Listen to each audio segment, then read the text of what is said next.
Kamusta kapatid kaibigan? Welcome back sa ating YouTube channel. Kapatid, sa araw na to mag-grafted ako ng ng fig tree. Ito yung fig tree na galing sa ibang bansa.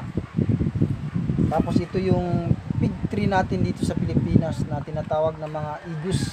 So ito malalaki ang bunga niya. Ito maliit ang bunga nito kapatid, pero may bunga nito na manamis-namis, may iba naman matabang. So ito, hindi naman makakain, walang lasa ang bunga. Andyan yung puno nyo, yung tinatawag sa atin na igus. So, ito gagamitin ko bilang isang rootstock. Kasi marami nang gumagawa na sa atin dito mga kababayan na ginrafted yan nila to. Yung mga galing sa ibang bansa. So, magandang kinalabasan. So, maggagawa rin ako. Actually, gumagawa na ako nito. Pero papakita ko lang sa inyo paano pag Ito yung isa sa fig tree natin na tinatawag na is-is. Yung nito dahon, pwede ginagawang liha natin yung unang panahon ginagamit. Yan kasi to yung magaspang. Pwede mo sa kaldero, ang lilinis sa kaldero dati, pwede ito ililinis. So, itong dalawa nga to, papalitan ko. Ito yung variety, kapatid na Ito yung higanting biola, malalaki ang bunga. Tapos ito naman yung super red, napakasarap kain ng bunga nito. So itong puno na to kapatid, itong fig tree na to, ito yung mga puno na nakapaligid sa pinaglilibingan ng ating Panginoon. So narinig ko lang yung kwento nila, kaya sinasabi ko lang rin sa inyo. So kaya gusto ko tong puno na to, para lagi natin maisip ng ating Panginoon pag may ganito tayo. So iano ko na kapatid, i-grafted ko isang puno, dalawang klaseng bunga, malalaking bunga, malaking bunga rin na super red, dalawang klaseng variety siya. So idudugtong ko yan kapatid, ipapakita ko sa inyo.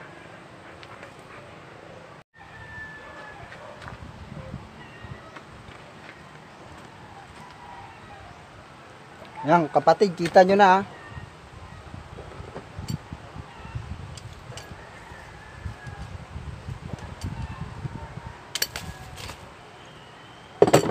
Ito muna unahin natin kapatid para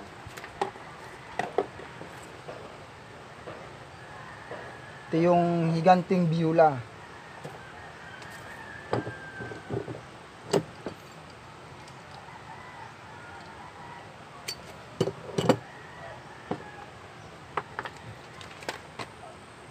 So, bago kayo gumawa ng ganito kapatid, make sure na malinis yung pati yung mga kamay natin para walang bakterya.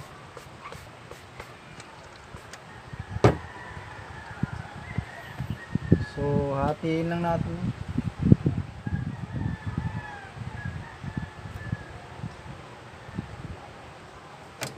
Dali.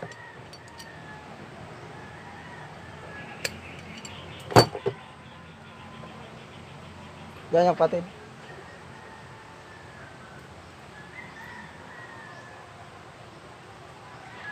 Tapos ito pag naglagay kailangan mahaba-haba.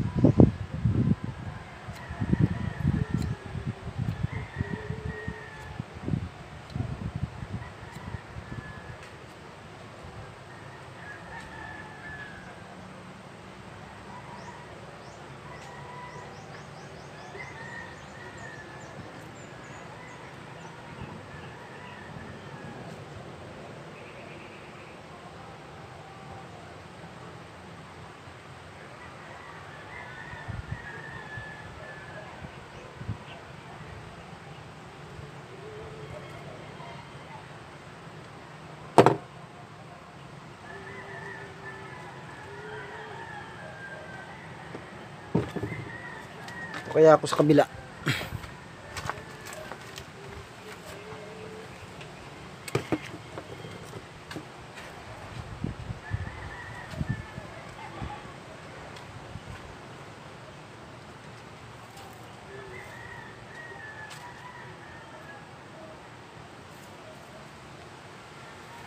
So pag nabuhay ito kapatid, isang puno, dalawang variety.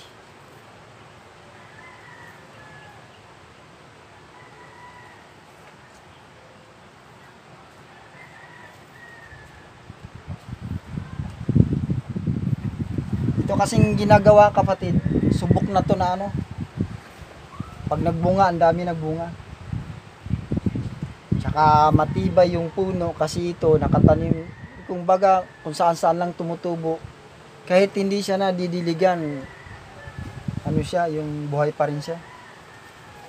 Samantalang ito mga variety na to galing sa ibang bansa. Pag ito napabayaan mo dito sa atin, mabilis siyang ano, mamatay. Pero kung nakadikit siya dito sa variety ng pig natin sa Pilipinas, tumitibay siya. Nasusuportahan talaga siya.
So ito naman yung variety na Super Red.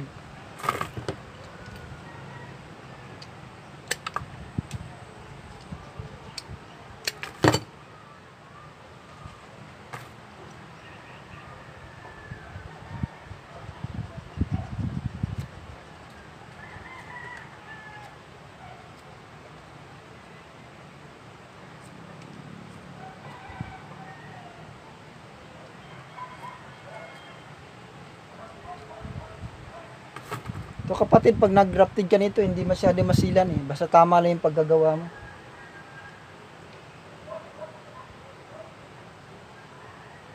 Hindi kagaya sa grapes, medyo mahirap i-grafted ang grapes.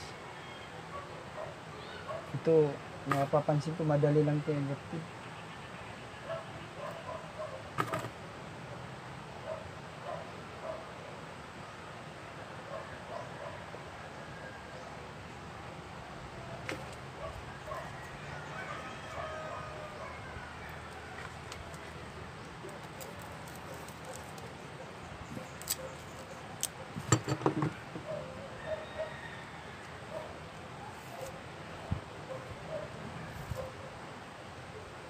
Ang kagandahan nito kapatid, mabilis lang magbunga to. Mabilis lang siya magbunga kaysa pagsanga ng imported na pig, isa tatanim mo. Pag tinanim mo yun, medyo matagal magbunga, pero pag nakagrafted dito, pag lumaki lang kundi itong sanga to, diretso bunga na. Tapos maraming ibibigay niya na bunga kasi pag ito nagbunga to, ang dami nagbunga nitong ano to, yung pig natin sa Pinas.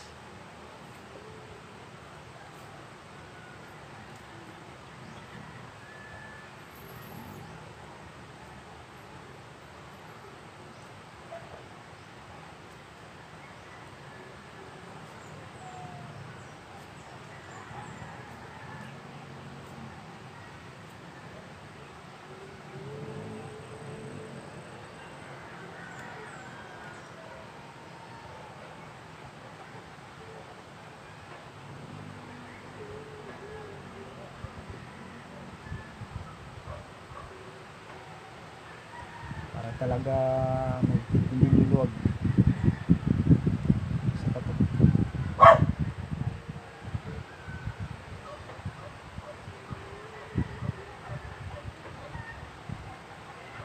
Yan. So ganyan lang siya kapatid, tapos babalutin natin ng plastic para hindi siya ma-dehydrate. Baliktarin natin yung plastic para hindi dumikit.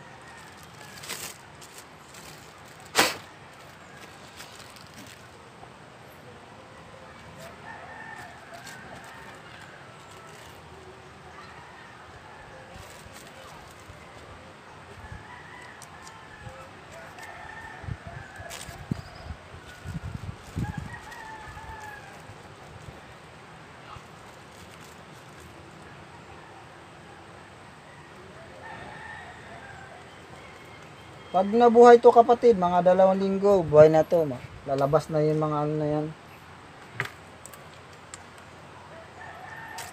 Pag ganito, tatago lang muna sa ano, sa medyo hindi masyadong nainitan.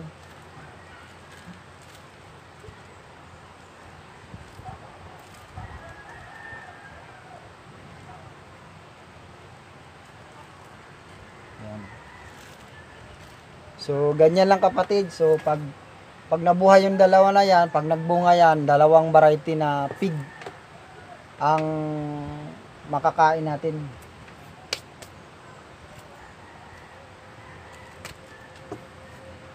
Alagaan na lang ng dilig-dilig, tapos itatago sa medyo malilim para ano, hindi siya masyadong ma-stress, tsaka hindi masyadong mabugbog sa init tong mga sanga na to. So, ganun lang kapatid. Kung halimbawa pag napanood nyo itong video na to, kung mayroon kayong itatanong sa akin, mag-comment lang kayo dun sa pag na-upload ko na sa YouTube para masagot ko na maayos, kasi hindi naman natin mapapaliwanag ng buong buo to.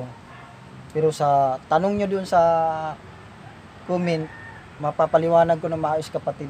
Basta yung tanong nyo, akma dito sa ginagawa natin para masagot ko na maayos.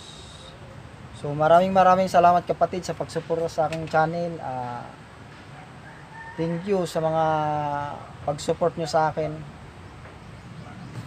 At marami pa tayong mga video gagawin kapatid, antabayanan nyo lang. So thank you kapatid, maraming salamat. We love you kapatid, mahal na mahal ko kayong lahat, kaya ginagawa ko itong mga ganito. Sinishare ko lang sa inyo, baka sakaling kung darating ang araw, magkakaroon kayo mga ganitong puno, pwede nyo pagkukuha ng idea. So maraming salamat, thank you.